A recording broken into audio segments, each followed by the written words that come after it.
Hello and welcome to the Moms Who Know podcast. This is Chanel Nielsen, your host, and it's just me today. I wanted to get a little personal with you guys and talk to you about body image. That is something that I think a lot of us struggle with, how we feel about how we look. At least that's how I define body image. And it's something we hear about a lot.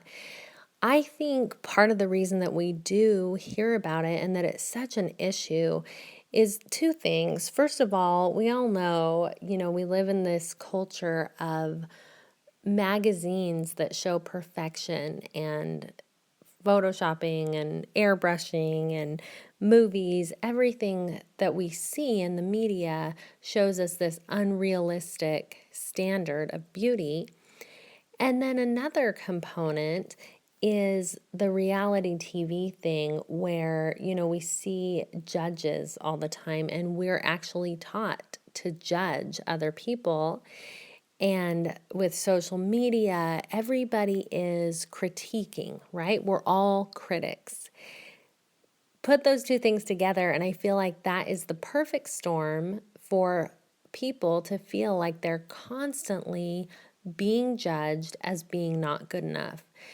But I think that even before our current culture, that this was an issue anyway, just because of who we are and because of insecurities that we might have.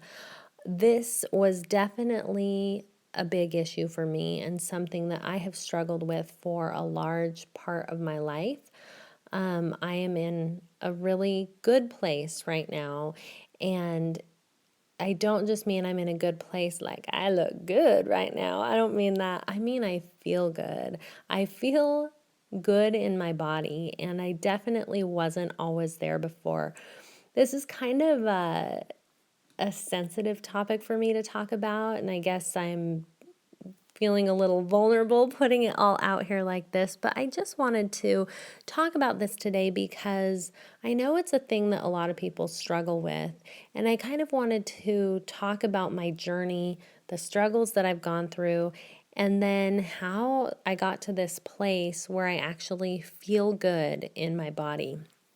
So backing up a little bit, when I was about 10 or so, pre-puberty, right before I hit puberty, I got really chubby, and I had always been kind of average build. I was never really small or really big, average height, average weight, until about that year before I hit puberty, and I got a lot bigger than the other girls.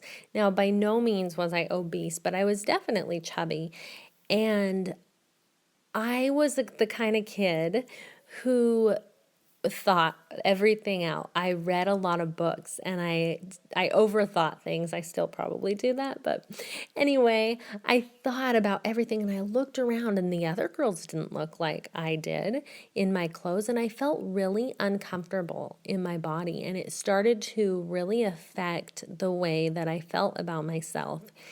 And that went on for a long time. That was the start of a more than 10-year journey of worrying constantly about how I looked. I constantly thought about it. I would worry when I tried on clothes. I would worry when I went out, when I sat down, like, oh gosh, now that I'm sitting, is my belly going to look fat? Is it sticking out? Or whatever I was doing, it was on my mind pretty much. So I think that other people might feel that way. In fact, we would now call that orthorexia. That is a third eating disorder. So we know about anorexia and bulimia.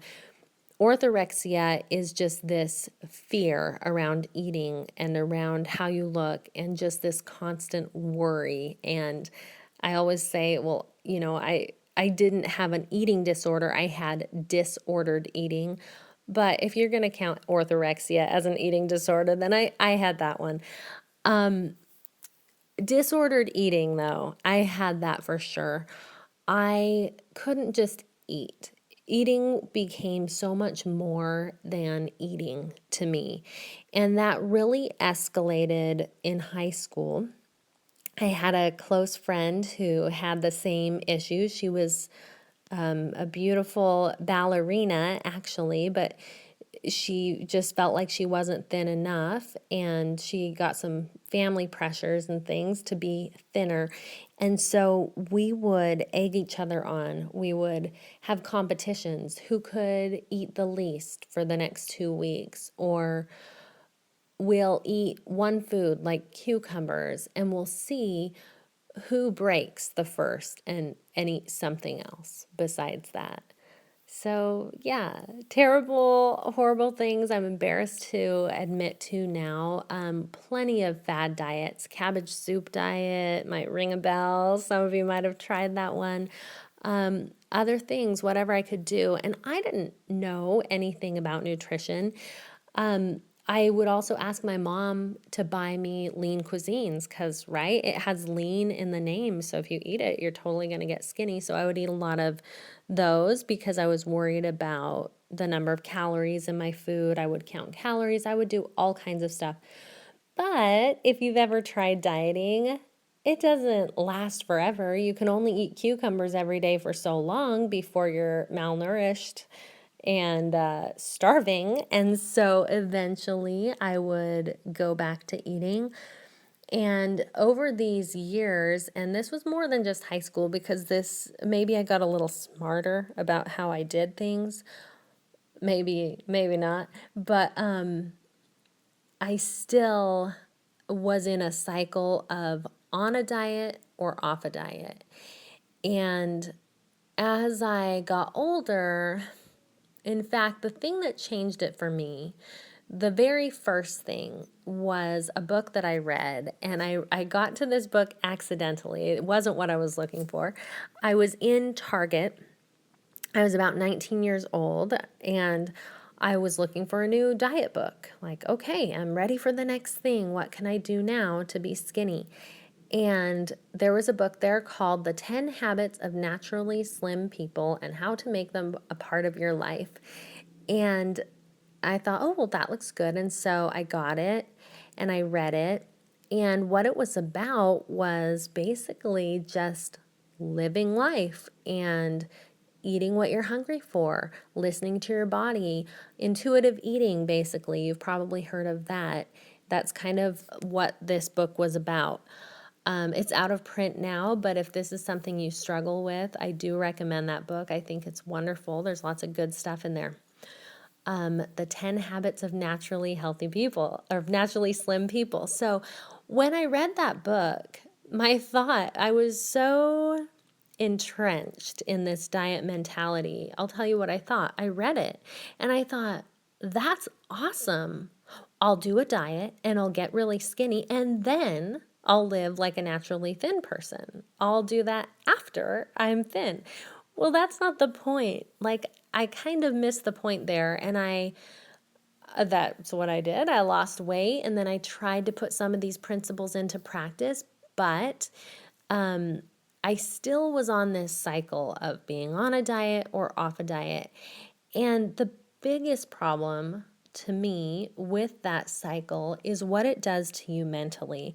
First of all, it put me in a place of either good or bad. My food decisions made me a good person or a bad person. If I was being strong and eating right, then I was doing what was right and I was good. If I was eating junk food, then I was being sneaky or bad or not sticking to what I had wanted to do. And I felt like a failure at those times. And especially if that behavior continued on for a while and I put on weight, which pretty much inevitably is what would happen because that's what those diets do. You can't keep up a starvation diet forever. And when I say starvation diet, I don't just mean only eating cucumbers for 2 weeks. I mean any diet that doesn't give you enough fuel to live your life. And most diets are that way. I think that now we're coming to a new phase of understanding in our culture and starting to focus a little bit more on quality of food, but I don't think we're all the way there yet. I think we're getting there, though, to where starvation is getting a little bit out of style. So that's a good thing. Anyway, so back to my story. So that continued on in high school, in college. In college, it got pretty bad. Lived away from home and I could eat whatever I wanted or not. And so I would be pretty extreme in my eating. I know my roommates were worried about me. I met my husband in college and he was worried about me and he kind of helped me through some of these things. And I started at that point to make a little bit of change. And I say a little bit. What changed at that point was I stopped being quite so extreme.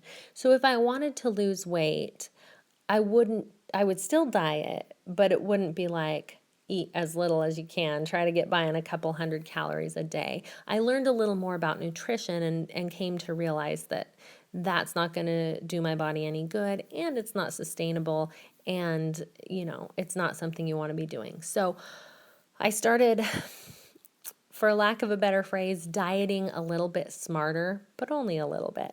So I would be a little more careful about my eating and then be on a diet. And then if I was off a diet, then I would just eat whatever I wanted. So anyway, that continued on for many years. And I would go for a while feeling kind of good about myself, and then I would regress. And I started to have children in these years when I was doing better, but I still was not like healed, not totally over it. And having babies, being a mom, of course that changes your body. But it also changed the way I felt about my body in good ways and in bad ways. So on the good side, having babies definitely helped me because it helped me to understand that my body is more than just about what it looks like. I mean, when you are part of that process of bringing a new life into the world, you can't help but see your body differently. Your body is amazing. You brought life into the world, and then I breastfed my babies. If you did that, you continued to give life to your baby. That baby fully depended on your body, and it didn't matter one bit how your body looked, in its ability to function and to bring those babies into the world. So that changed my perception of my body a little bit. But on the other hand, having babies, of course, changes the way you look. It took me, for my first 4 pregnancies, it took about a year to lose the weight. And I gained with each pregnancy probably 40 to 50 pounds. And so I would have a lot of extra weight on me and it came off pretty slow. And so for that year, I was, struggling with not fitting into my clothes, not feeling good about myself, and being, actually having a legitimate reason to worry that I had gained weight, because I actually had, as opposed to before when so much of it was mental. So the process of healing for me, now this process came slowly, and it came because I didn't want to do it anymore. And I didn't know what else to do. I knew I didn't want to just like let myself go and say, I'm going to eat what I want and I'll look how I want to look. But I didn't know what to do. And so I really started researching nutrition. And I mentioned, I had read books and diet books and things like that for a long time. But what shifted is the way I was studying changed. So instead of finding out like, what do I need to do to be skinny and what's going to help me in the short term, I started learning about health. Like, what do I need to do to actually be healthy? And some of those things, skinny and healthy, kind of go together, but some of them really don't. the more I learned about health, the more that I learned that I wanted to nourish my body and I wanted to make choices for my body that were going to help me be healthy for the long term. And the good thing about that is generally when you're making healthy choices, it shows up in your body and you end up looking healthy. Maybe not skinny because we all have different body types, right? But you end up looking the way you're supposed to look. You end up looking healthy, and that's a good thing. So, one of the first things that I did, in addition to all that research, one of the people I came across was Matt Stone. So he has a blog called 180 Degree Health, and I will mention right now he's got kind of a potty mouth, so beware. But anyway, he he might swear a lot, but what I really liked about what he was doing is he was looking at the scientific research and narrowing it down. And basically, what he came up with was that you can't starve your way to a healthy body. Your body needs fuel. I mean, basic, like that seems like a very simple concept, but it was kind of a news flash to me. And he talked a lot about healing your metabolism. And from so many years of me dieting, I needed that healing physically and I also needed it mentally. And so I let myself eat and I gained weight. I probably gained about 10 or 15 pounds and I was heavier than I had ever been, not including postpartum. But it was an important part of the process for me because I was learning to listen to my hunger cues again, understand what it felt like when I was full, understand what my body was telling me I needed to eat. I had gotten so out of touch with those things that it was really a learning process that I needed to go through.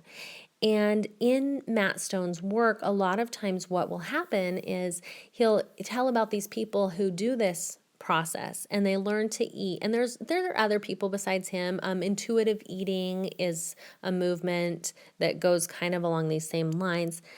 But what happens is once people learn this and they listen to their body, then sometimes they'll spontaneously lose weight. And of course, I was hoping that would kind of happen to me, but I stayed at this heavier weight for probably a year or so.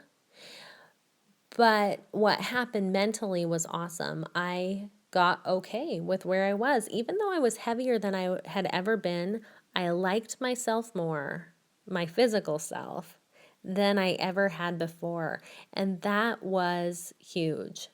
That was so huge for me. Then the next step that happened was I had had stomach issues for kind of a long time. And I've been to lots of doctors and I won't go into all that, but the end result was that I found out that I'm sensitive to gluten and I can't have gluten. I'm not celiac, but I'm sensitive to gluten. It gives me terrible stomach pains. And so I had to cut out gluten. And I didn't want to cut out gluten because I thought, no, I'm learning how to eat. Like, I'm learning to listen to what my body wants. So I need to listen. And if I want a piece of bread, I should be able to have a piece of bread. But after some false starts there of going off gluten and going back on and things, I learned that respecting the fact that my body doesn't do well with gluten is part of this process. It's part of respecting myself. And so I am gluten free, and that is because my body doesn't do well with gluten. Then I came across the work of Jonathan Baylor, who does The Sane Show. If you listen to that's his podcast, and he's written a book called The Calorie Myth. And he helped me on the next step of this journey, which was to add in, because when I took out gluten, you guys, oh my gosh, I was so hungry. I used to eat a good amount of gluten. We had bread and pizza and pasta and things. And I just couldn't get satisfied. And the gluten-free has gotten better actually, even in the last few years, but I just, the gluten-free stuff just wasn't doing the trick for me. And I felt hungry all the time. But Jonathan Baylor recommends 10 or more servings of vegetables a day. And so without changing too much else, I started doing that and I added in all these vegetables and I was finally full again. And that felt wonderful. Then I got pregnant with our fifth baby, little Carter, and I had loosely followed the principles of sane eating, like I said, adding in vegetables, but not really worrying too much about the rest. But I was 37 years old when I got pregnant with him, and 37, 36. I was 37 when I had him. I was 36, and I knew that. Wait, how old am I now? I don't know. Something like that, you guys. I don't know how old I am. That's how you know you're getting old, if you can't remember anymore. Anyways, I knew that it had taken me a long time to lose my weight with my other babies. And I thought, wow, if I really gain 50 pounds right now, I don't know if I'm going to be able to lose it. And I was starting out at a little heavier weight because like I said, I was still that 10 or 15 pounds overweight. And so while I was pregnant, I really dialed in my eating. Now, I wouldn't call it dieting because it wasn't for me. It was eating good food first. And then if I really wanted a treat, or like if my husband and I were going out on a date, gonna go have cheesecake at the Cheesecake Factory, then I have it. It's a special treat and I do it. I'm not totally 100% ever going to be on some, diet, because that's not how life works. Like, I need a little wiggle room. But I I probably gained 35 or so pounds during my pregnancy. But what happened afterwards, first of all, during my pregnancy, I felt really good, and I just felt so much energy and vitality from eating this way. And then after I had Carter, I lost the weight really fast. In fact, at the time of this recording, he is almost 7 months old, and I weigh less than I did when I had him. So that is something that never happened to me before. And that's really happened because I'm eating right for my body. And that's a wonderful thing. And in fact, on another show, I'll talk more about that because I really feel good about my nutrition and I love the way that I eat. But that was just a bonus thing that happened, because the amazing thing to me was actually liking my body. Because even after, like the day after I had Carter, you know how it is. After you've had a baby, your stomach used to be all big and tight and full of this baby, and now it's kind of loose, like wobbly, and nothing is the same after you have a baby. But I felt so good. I was so grateful for my body. And gratitude is the final component of what I wanted to talk about body image. When you are feeling grateful for the gift that your body is, you can't hate your body. They don't go together. And so I would encourage you, if that's something you're struggling with, to be grateful. Find something in your body that you're grateful for. And I am a religious person and I pray every day. I pray and I thank Heavenly Father for my body. And when you think of your body, whether that's your belief system or not, when you think of your body as a gift, it's a gift, you guys.